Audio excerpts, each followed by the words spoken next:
let me go on if that's okay. Okay. So let's see.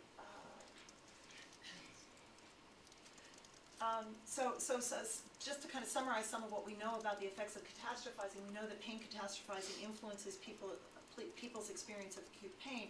And one of the ways we started studying this, because of the complexities of clinical syndromes, we've started doing a lot of work in the laboratory, as have other people. And so, for example, this is an example of applying a hot stimulus to somebody's arm and then asking them to rate their pain, as well as engage in various other kinds of ratings.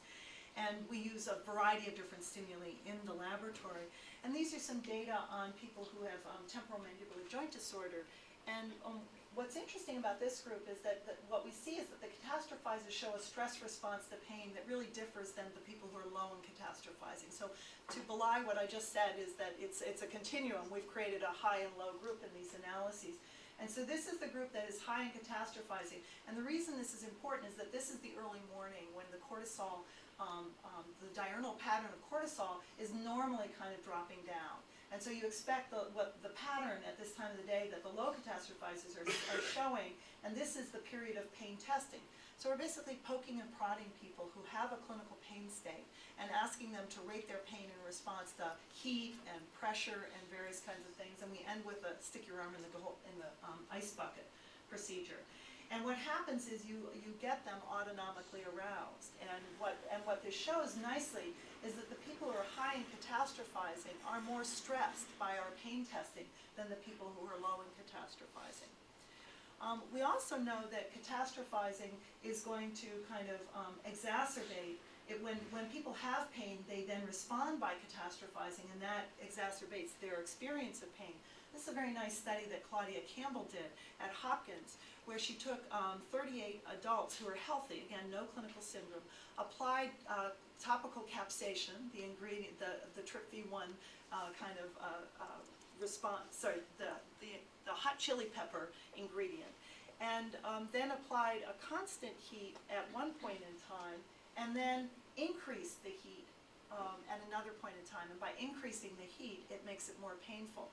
So what you see is a change in pain over time, and then we were looking at changes in situational catastrophizing. So these are the thoughts and kind of cognitions, the thoughts and emotions that people have when they're experiencing pain.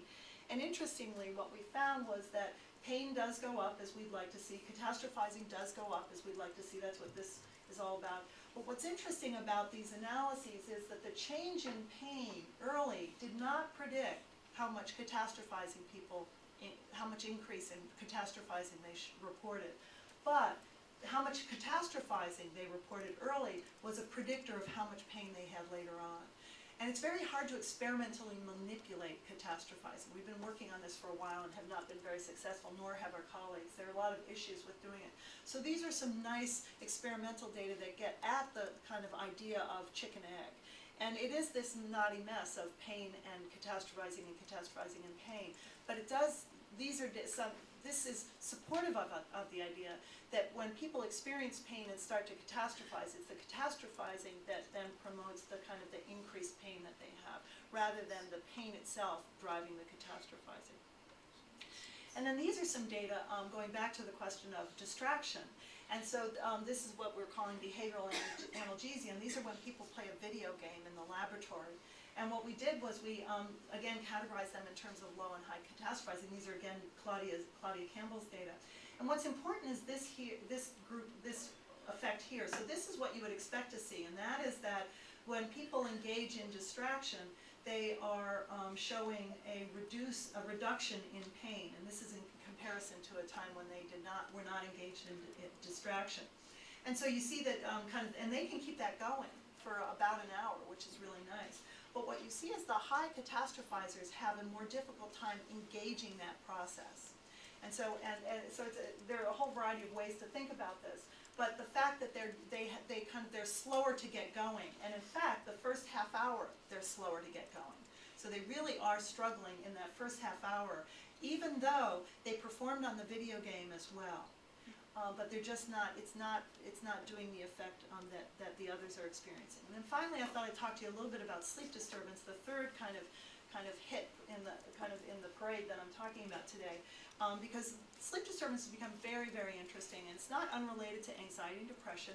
It's very, very prominent in our society, where we as a culture are sleeping a lot less, and we are, because of a lot of aspects of our culture, experiencing many more sleep disturbances. So it turns out from the work we've been doing that it's both truncated sleep, so if you sleep less than about 6 hours, 6.5 hours a night, you're at risk for kind of chronic malaise and kind of low-grade painful symptoms and aches and pains.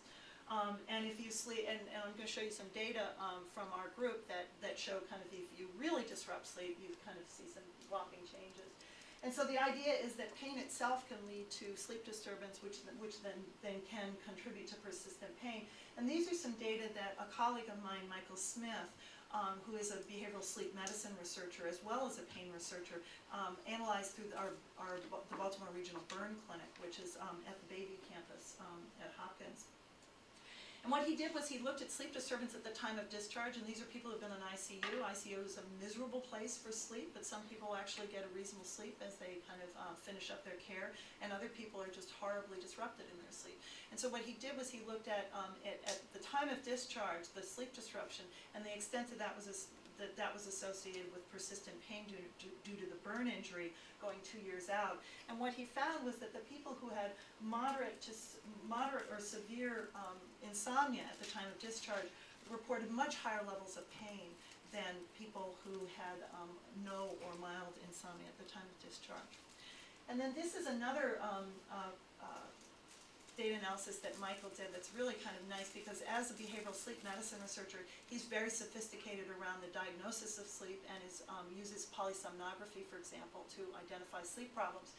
And so these are results of a very complicated study that he led, where we diagnosed people with no sleep diagnosis versus primary insomnia, and interestingly sleep apnea versus bruxism, which I'm going to stay away from just in the service of time.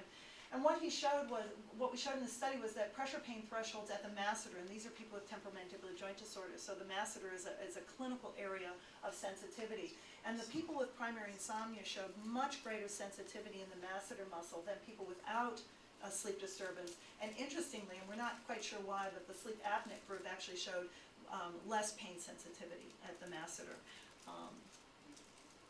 So now, these are some interesting data, and one of the things we do is we jump back and forth between clinical syndromes, clinical conditions like temporomandibular joint disorder, and healthy controls to test things out, because in healthy controls you don't have the confounds that you get with the clinical syndromes of medications and all sorts of other factors that contribute to what we're interested in studying.